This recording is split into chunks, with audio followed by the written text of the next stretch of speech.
한국인들에게 존경받는 위인이라고 하면 가장 많이 거론되는 인물이 바로 세종대왕과 이순신 장군입니다. 특히 세종대왕은 한반도 역사상 최고의 성군이라 칭송받고 있죠. 그런데 우리에게 잘 알려져 있지는 않지만 고려시대에도 세종 못지않은 뛰어난 성군이 있었다고 하는데요. 오늘은 한국 역사상 세종 다음 가는 왕 중 하나로 알려진 고려의 8대왕 현종에 대해 이야기해 보겠습니다. 현종은 992년에 왕건의 팔남인 안종왕후과 천추태후의 언니이자 경종의 미망인이었던 헌정왕후 사이의 아들로 태어났습니다. 혈통만 보면 현종은 고려 왕실의 핏줄과 신라 왕실의 핏줄을 모두 이어받은 고귀한 혈통의 소유자였습니다. 하지만 문제는 현종의 아버지 왕후기 5대왕인 경종의 왕비이자 자신의 조카딸이 되는 헌정왕후와 정식으로 혼인도 하지 않은 상태에서 내연 관계를 맺고 현종을 낳았다는 것인데요. 고려의 왕족들은 정권 초기에 근친 간의 결혼을 정치적인 이유로 많이 올렸기 때문에 그 자체만으로는 큰 문제라고 볼 수 없었습니다. 그리고 고려 왕들은 과부를 후궁으로 들이기도 했고 재혼 또한 비교적 자유로웠기 때문에 그것 또한 별 문제는 아니었죠. 진짜 문제가 된 것은 선왕의 왕비이자 현 국왕의 누나로서 지체 높은 신분을 가진 여인이 정식으로 혼인을 하지도 않은 채 삼촌과 관계를 맺었다는 것이었습니다. 그야말로 막장 드라마에서나 나올 법한 일이 현실에서 일어난 셈이죠. 현종은 어머니인 헌정왕후가 현종을 낳은 지 1년 만에 세상을 떠났고 아버지인 왕욱 또한 현종이 5살일 때 병으로 사망했기 때문에 매우 불우한 어린 시절을 보내게 되었습니다. 그래서 현종의 외삼촌인 성종은 그런 조카를 안쓰럽게 여기며 보모에게 현종을 기르도록 했죠. 그런데 부모를 모두 잃고 슬퍼하던 현종에게 얼마 후 또 다른 비극이 닥쳐왔는데요. 고아가 된 현종을 안쓰럽게 여기며 늘 보살펴주던 외삼촌 성종마저 병으로 세상을 떠나게 된 것이죠. 이후 5대 왕인 경종의 아들 목종이 왕위를 이어받게 되었는데 문제는 현종이 비록 사생아 출신이라고는 하지만 엄연한 왕족이었으며 태조 왕건의 직계 후손이었기 때문에 강력한 후계자 후보 중 하나라는 것이었습니다. 당시 목종의 어머니인 천추태후는 자신의 애인인 김치향과의 사이에서 낳은 아들을 경종의 다음 왕으로 세우려 생각하고 있었기 때문에 현종이 자신들의 음모의 가장 큰 걸림돌이라 생각하고 있었죠. 게다가 가뜩이나 마음에 들어하지 않는 현종이 영특하다는 소문까지 나자 위기감을 느낀 천추태후는 현종을 강제로 머리를 깎게 한 뒤 양주 삼각산에 있는 신열사라는 절에 승려로 보내버렸습니다. 이후에도 현종은 천추태후와 김치향이 보낸 궁녀들에게 독이 든 음식을 먹을 것을 강요받거나 자객들에게 목숨을 위협받는 등 그야말로 비참하고도 처절하게 간신히 목숨만을 건지고 있는 상황이었죠. 그나마 국왕인 목종이 평소 현종을 자신의 후계자로 생각하고 있었기 때문에 천추태후가 암살 시도를 할 때마다 계속 방해를 하며 필사적으로 현종을 지키고 있다는 것이 유일한 희망이었습니다. 이후 목종은 현종을 보호하기 위해 절에서 지내고 있던 그를 궁으로 불러들여 그를 보호하는 한편 서경의 도순검사 강조에게 현종을 보호할 것을 명하며 개경으로 그를 불러들이게 되죠. 그런데 개경으로 오던 강조는 갑자기 정변을 일으켜 목종을 시해하고 천추태후를 실각시킨 후 현종을 고려의 8대 국왕으로 추대하게 됩니다. 최악의 상황 속에서 다른 사람의 손에 의해 왕위에 오른 현종이었지만 침착한 태도를 잃지 않으며 훗날 성군이라 불릴 만한 대응을 보여줬는데요. 그는 먼저 문무관료 체계를 새롭게 재편하고 백성들의 세금과 부역을 줄여주었으며 거란의 사신을 보내고 군량을 모으기 시작했습니다.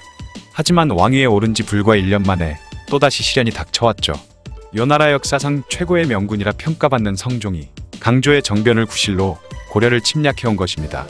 요나라는 정변을 일으켜 목종을 시해한 강조의 죄를 묻겠다는 명분을 내세웠지만 사실 그들의 속셈은 고려가 송나라와 교역하는 것을 막으려는 것이었는데요. 요 성종이 40만 대군을 이끌고 침략해오자 당시 권력을 잡고 있던 강조가 30만 대군을 몰고 나가 맞섰습니다. 초반에는 고려군이 우세한 상황도 있었지만 한순간의 방심으로 인해 요 성종의 군대에 패배한 강조는 결국 거란군에 붙잡혀 처형당했고 현종은 호남 지방인 나주까지 피난을 가게 되죠. 그 후 피난길에서 지방관리들에게 모욕을 당하기까지 합니다. 이때 멸망의 위기에 처한 고려를 구한 인물이 있었으니 바로 고려의 명장 양규였는데요. 양규는 총 7번의 전투를 치르면서 수많은 거란군을 사살하고 사로잡혔던 고려의 백성 3만 명을 구출해내는 큰功을 세웠습니다. 마지막 전투에서는 자신의 목숨을 바쳐 현종을 지켜냈고 요나라에 큰 피해까지 입히면서 결국 전쟁을 끝내게 되죠. 현종은 양규의 공을 기려 그에게 사만벽 상공신이라는 칭호를 내려주는데 이것은 고려에 태조한 거니 건국 공신들에게 내려줬던 칭호와 같다고 하네요. 고려 역사상 최악의 위기라고 불리는 거란의 2차 침공을 막아내면서 고려의 힘은 점점 강해졌고 현종 또한 본격적으로 왕으로서의 능력을 발휘하고 있었지만 현종과 고려에게는 아직 마지막 시련이 남아 있었습니다. 바로 거란이 현종 9년인 1018년에 세 번째 침략을 해온 것인데요. 소배합을 총대장으로 10만의 기병을 이끌고 온 거란군은 개경과의 거리가 불과 40km밖에 되지 않는 신은현에 도착했죠.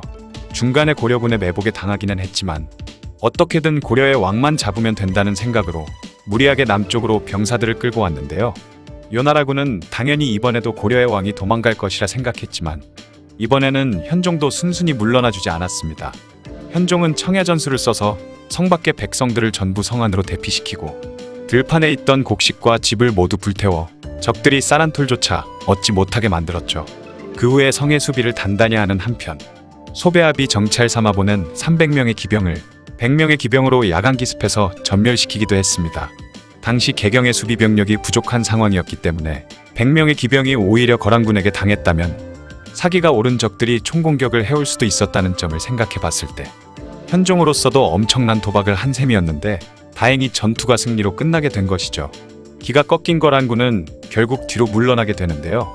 이때 강감찬 장군이 이끄는 병력이 이들이 물러나는 길목에서 기다리고 있다가 피로에 지친 거란군을 박살을 내버렸는데 이 전투가 바로 그 유명한 귀주대첩입니다. 당대 최강국이던 요나라의 침략을 2번이나 막아내면서 주변국들 사이에서 고려의 위상은 예전과는 180도 달라지게 되죠. 덕분에 그 이후로 몽골이 쳐들어오기 전까지 120년이라는 긴 시간 동안 그 누구도 고려를 건드리지 않게 됩니다. 현종은 거란과의 전쟁이 끝난 후 스스로를 황제라 칭했으며 송나라에서도 고려의 황제 칭호를 인정했다고 하죠. 이후 현종은 평화를 바탕으로 수많은 업적들을 세우게 됩니다. 동여진의 해적이 100척의 함선을 이끌고 경주를 침략하자 그들을 토벌해버린 후 수백 척에 이르는 함대와 수군을 만들어냈으며 엉망이었던 고려의 지방제도를 정비해 오도 양계 체제를 만들어 호족 세력을 약화시키고 왕권을 바탕으로 한 중앙집권 체제를 확고히 했죠. 그리고 각 주마다 창고를 설치하는 주창수련법, 70세 이상의 부모를 가진 백성의 군역을 면제해주는 명군급고법, 군인의 유가족들을 지원하는 구분전 등의 구제법을 마련했습니다. 그리고 왕실의 기록인 고려실록을 다시 편찬하고 8만대 장경의 원본으로서 고려 불교의 정수라 할 수 있는 초조대장경을 간행했으며 성종 이후 폐지된 연등회와 팔관회를 부활시키는 등 엉망이 된 고려의 문물을 다시 정비했죠. 당시 고려의 성들은 성의 수비 범위가 작아 적에게 쉽게 공략당하는 단점이 있었는데 현종이 이것을 깨닫고 제위 20년에 무려 23km에 달하는 거대한 나성을 쌓아 도시 전체를 둘러싸버렸습니다. 현종이 정비한 이 도성제는 이후 고려가 멸망할 때까지 그대로 이어졌으며 조선 왕조의 수도인 한양의 도성을 짓는데도 영향을 미쳤다고 하네요. 현종이 요나라의 침입을 2차례나 막아내고 여러 제도와 문물을 정비한 결과 고려는 이후 약 100여 년의 시간 동안 태평성대를 보낼 수 있게 되죠. 지금까지 고려 역사상 최고의 성군이라 불리는 현종의 이야기였습니다. 영상을 봐주셔서 감사합니다. 더 재미있고 유익한 영상으로 다시 찾아뵙겠습니다. 구독과 좋아요 꾹 눌러주시고 댓글도 부탁드려요.